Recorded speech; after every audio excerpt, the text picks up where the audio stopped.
Few days ago po, nag-visit tayo sa PNB Foreclosed Property Head Office dahil may gusto tayong i-inquire na specific property na nagustuhan natin sa kanila. By the way, nabanggit ko na rin, few months ago naman, no, yung tungkol sa pag-ibig foreclosed property. Kaya karamihan siguro sa inyo, alam na yung general idea how foreclosed property works. Today naman, ang di-discuss naman natin is yung bank foreclosed property, specifically yung PNB dahil yun nga yung pinuntahan natin last week at sila yung kauna-unahang bangko na binisit natin personally. Nag-inquire talaga tayo from call, from text, from email, and from physical visitation sa kanila para mag-inquire nga doon sa kanilang property na binibenta na nagustuhan natin at ng ating lender. Kaya mamaya-maya ikukwento ko po sa inyo step by step or mga points, no, na mga advantage and disadvantage ng pag-inquire natin sa property na gusto natin sa kanila. Bago tayo mag-start, magpaparapol muna tayo ng napakamahal na t-shirt na size medium na lang ang natitira. Dalawa na lang ang natitira. Nakasulat dito is future real estate investor. Hindi lang makita. Dalawang medium na lang yan. Pili na lang kayo kung ano yung gusto nyo, yung isang medium or isang medium. Simple lang ang mechanics natin. Paparapol natin to sa Facebook tsaka sa YouTube. Yung first 5 na magko-comment sa Facebook tsaka sa YouTube natin, pag in-upload natin tong video na to, pipili tayo dun ng isa. So, sa 5 magko-comment sa YouTube natin, isa yung pipiliin natin doon. Sa 5 magko-comment sa Facebook natin, isa rin yung pipili natin doon. Yung first 5 lang pipili lang tayo ng isa dyan. At yung comment pala na i-comment nyo is ano yung mga bagay na ayaw or gusto mo. O ulitin ko ano yung ayaw mo or gusto mo about foreclosed property. Para at least, no, alam naman natin yung inyong nararamdaman kasi hindi nga lahat gusto yung foreclosed property. 1 to 2 sentence lang, okay na? At possible na makapag-qualify ka na sa ating napakamahal na t-shirt. 3 million to. Kaya kung ready na pala kayo sa ating vlog, start na tayo. Advantage and disadvantage ng pag-a-apply ng foreclosed property sa mga bangko. Specifically dito sa PNB kasi nga ito nga yung na-experience natin. Pero maya-maya sasabihin ko naman kung pang PNB to or pang kabuuang bangko. Para makakita ka pala ng mga available properties sa PNB, pumunta ka lang sa kanilang website at may 3 pagpipilian dyan. Available properties for sale. Yung pangalawa, complete list of foreclosed property. Pangatlo, invitation for public seal bidding. Ang i-click nyo lang po dyan is yung available properties for sale kasi nga available nga siya. Kaya nga pwede mo nga siyang bilhin. Kaya nasabi nung nung taga head office nila. Yung complete list naman yan, yung lahat ng listahan ng mga foreclosed property nila, yung nga lang, sabi, dun lang daw tayo sa available. So, huwag nyo nang kiklik yan. Yung pangatlo naman, yung invitation for public seal bidding. Ibig sabihin pala, sa PNB pala, merong 2 klaseng mga properties na binibenta. Yung isa, yung foreclosed property na available lang bilhin, wala lang bidding.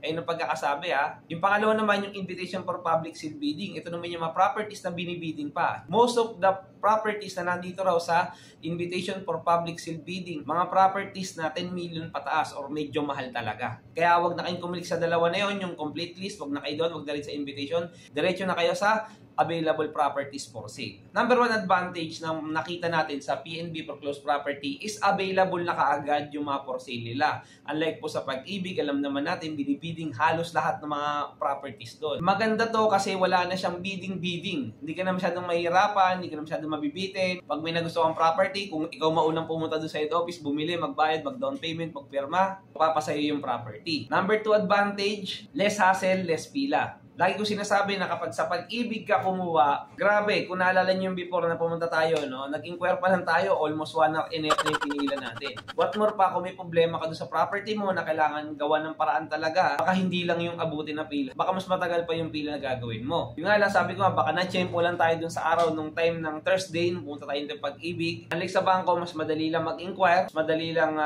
masabi yung mga problema, may mga attending officer para sa'yo. Kahit sa branch, maasikaso ka. Unlike sa Pag-ibig, medyo hassle talaga. Sa bangko, mas madali. PNB man yan or Metrobank or BPI, mas madali. Kasama rin dyan sa advantage na yan is yung consolidation stage sa Pag-ibig, sobrang dami. Sa PNB, maraming consolidated na. Ibig sabihin na lipat na yung title, no, sa pangalan ng PNB. Bibilin mo na lang. Ililipat na sa iyo sa pangalan mo pag na-acquire mo na or na-fully paid mo na. Sa bangko, katulad ng PNB, sa website nila, makikita mo na kaagad kung clean title, nakasulat na sa gilid. Ang gagawin mo na lang is visual check or ocular inspection kung may nakatira bang squatter. Unlike sa Pag-ibig, ang hirap ma-determine kung clean title na. Kung ma-determine mo man na clean title, nakatsyempo ka kunwari, kamalas-malasan mo, baka may occupant pa. Kaya yun, siguro napakagandang advantage yan kung kung maisusulat sana ng Pag-ibig or ng other banks kung clean title na yan or hindi pa, para mas madali sa mga kliyente na makabili ng mga property sa kanila. Number 4, walang capping yung loan.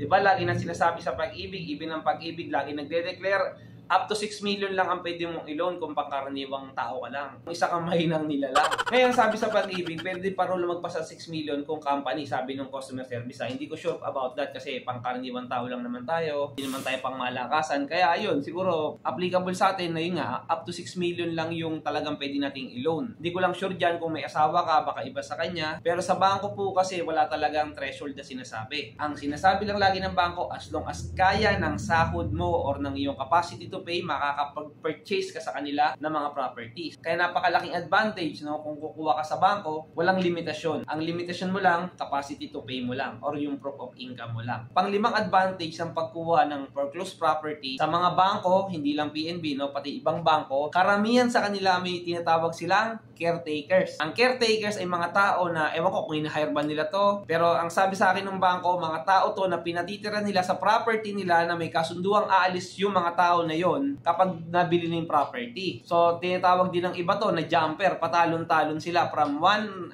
property to another. Ang kapalit naman nun, libre naman nila magagamit yung property. May kilala po tayong ganyan na yung anak niya, every year nagpapalit daw ng school kasi daw jumper daw sila. Hindi jumper sa kuryente ha. Jumper sila na caretaker ng isang bangko. So, they jump from one property, after 2 years or 1 year, sasabihin ng bangko, oy, may bibili niyan, kailangan mo lumalis. Alis ulit sila, tapos nilipat sa kabilang property. Kailangan lang nila i-maintain talaga yung property, yun lang yung kapalit nun. Pero hindi ko sure sa ibang bangko, baka binabayaran din sila. Advantage siya kasi imaginein mo, no? Pagbili mo ng property, siguradong may nag-aalaga. Like sa Pag-ibig, bahala sa buhay mo. Pero hindi lahat ng property ng mga bangko may caretaker. May mga lugar din na wala pa silang caretaker. Kaya mabuting i-ocular inspection mo to at tanungin sa bangko kung may caretaker or wala.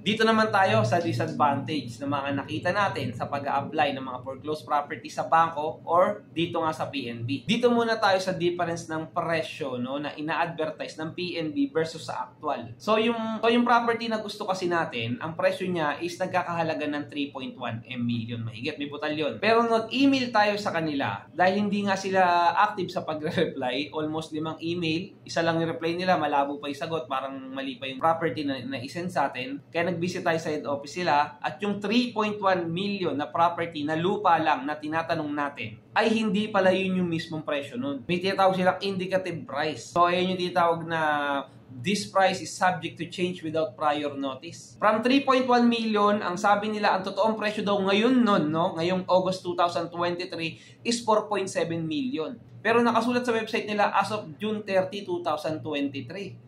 So para sa akin, no, medyo may pagka-false advertisement ng kaunti, kahit sabihin na kasi natin na may tinatawag na subject to change without prior notice, sobrang laki po ng difference yung ina-advertise sila doon sa website nila versus sa actual. Tulad nga nung sa RCBC natin, di ba? Sabi sa atin, ito raw yung interest, 7%, bigla naging 7.25, naging 7.30 something.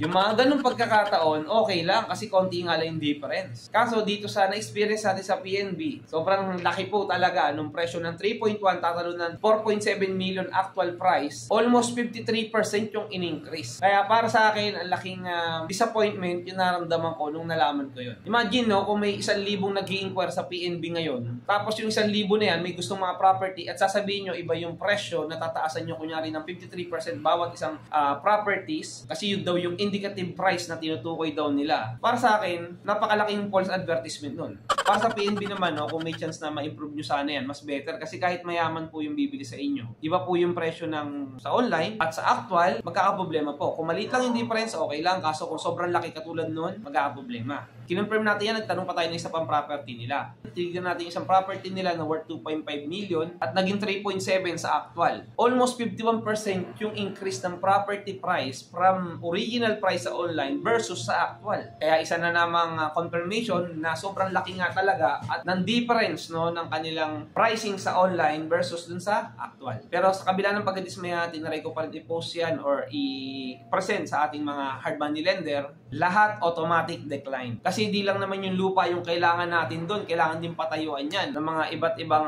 klase ng property kung ano may tatayo doon. Wala pa dyan yung property na sayang tuloy yung ating proposal. Medyo disappointed lang kasi, ayun nga, hindi nag-go through yung aming deal because of the sobrang layo ng presyo ng kanilang in-advertise versus sa actual. Number 2, medyo mahirap makontak yung PNB sa trunk line tsaka sa email or text or call. Tinry natin tawagin yung cellphone, tinry natin tawagin yung telephone number. Yung isang telephone nila is parang hindi gumagana, yung isang telephone naman laging busy. Nag-email naman tayo almost 2 to 3 days yata bago mag-reply. Tapos nag-visit din tayo sa isa sa mga branch nila. Ganun lang din pala yung process. I-email lang din nila yung foreclosed property website nila, yung office. Medyo mahirap lang yun lalo na sa mga tao na nasa malayong lugar tulad ng Tuguegarao, Tawi-Tawi, Cagayan, mga lugar na nasa Zamboanga, yung mga nasa dulo, Visayas, Mindanao. Kasi kailangan pa nilang puntahan physically yung kanilang mga office dun sa areas nila para ma-check yung properties na pwede naman sana magawa tungkol sa email. Pero naiintindihan natin kasi hindi naman din ganun kadali yung yung pagtatrabaho sa mga na yan, branch na yan. Kasi hindi natin alam na baka underman sila. Yung nga lang, kung sana ma-improve sana to ng PNB mas better para mas mabilis yung daloy ng mga customer sa kanila. Number 3, disadvantage, napakataas ng interest rate. Para lang sa akin yan kasi sabi nila from 5 to 10 years fixing rate, naglalaro na yan ng 12% or baka humigit pa yan, baka pag umabot ka pa ng 20 years. Kaya which is para sa akin napakataas yan compare sa mga regular home loan na naglalaro ng 6.5%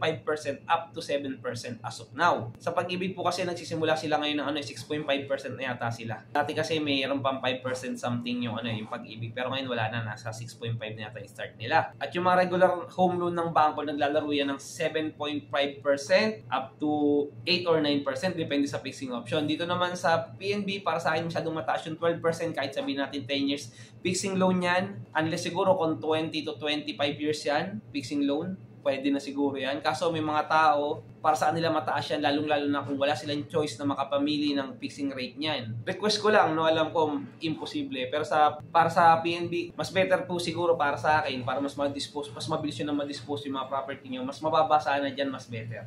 Makita pa lang yun ng mga naglo-loan, yung may mga alam sa loan, atras agad yan. Lalo na kung sensitive yung mga tao na yun sa interest. So far, yan yung mga nakita kong maganda at saka pangit. Sana ma-improve yung mga pangit na meron dyan sa PNB. At yung mga maganda, lalo pang i-improve. Yun lang, suggestion lang naman yung iba dyan and disadvantage.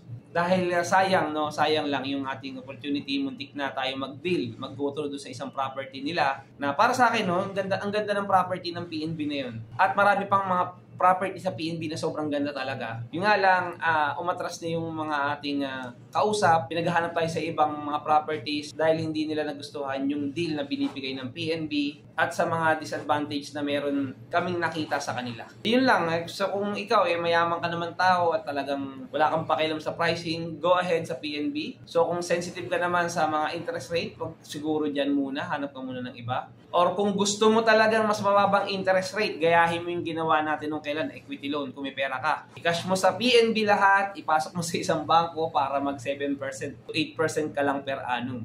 So, sa mga hindi nakakaalam na equity, panoorin nyo na rin yung vlog natin na nakaraan tungkol dyan. I hope guys, may natutunan kayo. Panoorin nyo nga pala yung next vlog natin, ang mga next vlog natin, Lot Acquisition Part 1 up to Part 3. Series po yan ng ating vlog tungkol sa pagbili natin ng lupa sa iba't ibang mga tao. Yung isa doon, yung OFW, yung isa doon, may asawang foreigner, yung isa naman doon na binila natin corporation, marami kayo matututunan sa next vlog natin. Kaya stay tuned lang kayo at lagi kayong magtingin ng mga foreclosed properties sa online. At kung may chance pala, baka pwede nyo naman i-like and subscribe at itong YouTube channel natin, comment down below ka na rin ng mga gusto mong topic para sa ating next vlog. Salamat!